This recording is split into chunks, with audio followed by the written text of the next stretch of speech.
Canadians put polar bears in jail, at least the ones who misbehave. Furthermore, they don't feed poor animals. Here, now you have it. Thanks for watching. See you later. Wait. What? Why? How? I need these questions answered. Do you? Let's get deeper into this mystery about putting bears in jail. For this, we will go to Churchill, Canada, also known as the polar bear capital of the world. Today, nearly 800 polar bears live in the vicinity of this small town in Manitoba. That number swells to 10,000 during the hunting season. Winter is a crucial time for these bears, who rely on sea ice for hunting to sustain them during the warmer months. But global warming comes everywhere and knows no mercy, no matter if you're a human or a bear. Arctic waters freeze later now and thaw earlier, forcing polar bears to spend more time on land where human encounters increased. Churchill isn't just any town. It's situated directly in the polar bear's migratory path. When the Hudson Bay's sea ice melts, usually in the summer, the bears must come ashore. And what do you do when you are forced to finish your seal feast prematurely? Right, snacking from the trash bins, or maybe grab a human or two if there's no trash bin handy. Churchill serves as a waiting area for the bears, who linger until the bay refreezes in November, signaling the start of their seal hunting season. During this time, the polar bears are effectively fasting as seals remain out of reach. Thus, the high concentration of polar bears in and around Churchill is due to environmental and geographical factors. When you stand in the middle of a highway, you're gonna see some cars. By coincidence, we've placed a town in the bear sweet spot. The bears were here long before us. It's not bears who make problems and break things. We are. Anyhow, the considerable number of polar bears passing through and lingering around the town is presenting significant challenges for the residents. Polar bears are large, powerful predators that can pose a threat to human safety when they spend extended periods on land, increasing the likelihood of human-bear encounters. Despite their generally non-aggressive behavior, these wild animals can be unpredictable, particularly when they are hungry or feel threatened. These furball cuties are curious and strong, and they can cause significant property damage. They can break into homes, cabins, or other buildings in search of food.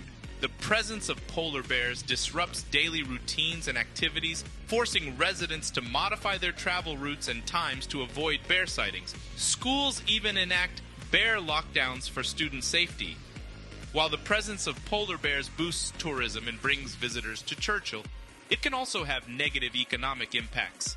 The cost of managing human-bear interactions, repairing property damage, and potential impacts on local businesses is substantial. Polar bears, being the adaptable creatures they are, started venturing into human-populated areas more frequently due to changes in their natural habitat caused by climate change. This resulted in increased human polar bear encounters in Churchill, which created dangerous situations for both the bears and the residents. During early times, the general policy was often to shoot any polar bear that posed a threat to humans or came too close to the town. This was obviously not an ideal solution, as it led to the unnecessary death of many polar bears, a species already under threat due to the loss of sea ice habitat. But that was the modus operandi till 1982, when a person was mauled by a bear on the street in an unfortunate incident. The tragic loss of life on both sides, human and bear, led to the creation of the Polar Bear Alert Program, which included the establishment of the Polar Bear Holding Facility, often humorously referred to as the Polar Bear Jail, in 1982, and public education efforts to help residents and visitors understand how to coexist safely and respectfully with these magnificent creatures. This program aimed to manage human-bear interactions more humanely and effectively, thereby protecting the residents of Churchill and the polar bears. So before the Polar Bear Jail, residents lived with a higher level of fear and uncertainty during the polar bear migration season. The establishment of the jail has since played a significant role in improving public safety, while also contributing to the conservation of these majestic creatures. The premise of the Polar Bear Jail is quite fascinating. When a bear repeatedly wanders into the town, it is tranquilized and placed in the jail for a period ranging from 2 to 30 days. They don't feed the bears, matching their natural fasting periods in the wild. The idea? make the bears associate the town with a less than pleasant experience and danger, discouraging future visits. After doing their time, the bears are tranquilized, flown by helicopter away from town, ideally when the Hudson Bay ice is setting. This helps them return to their natural hunting grounds, keeping them out of town.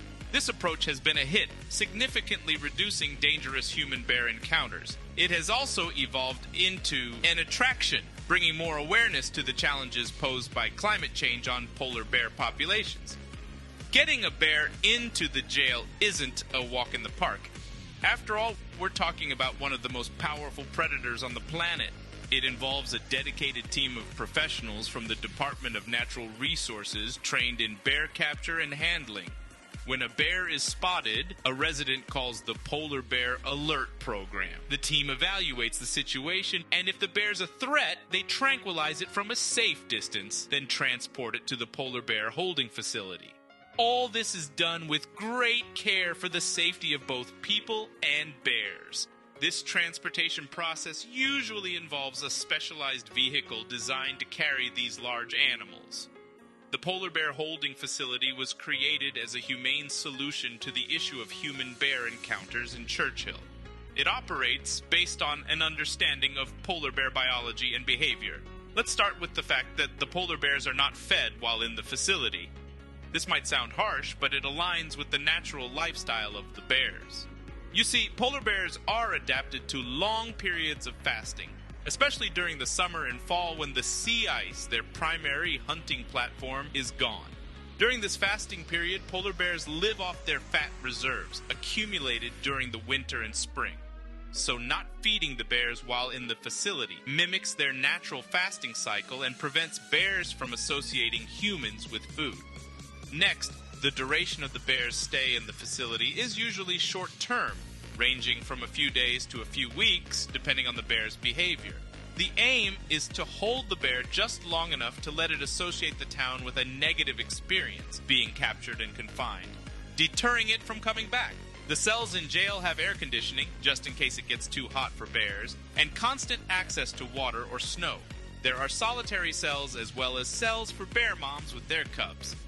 Finally, when it's time to release the bears back into the wild, it's done in a way that ensures their safety. Bears are tranquilized again for safe handling and then transported via helicopter far away from the town, typically onto the sea ice where they can resume their normal hunting behavior.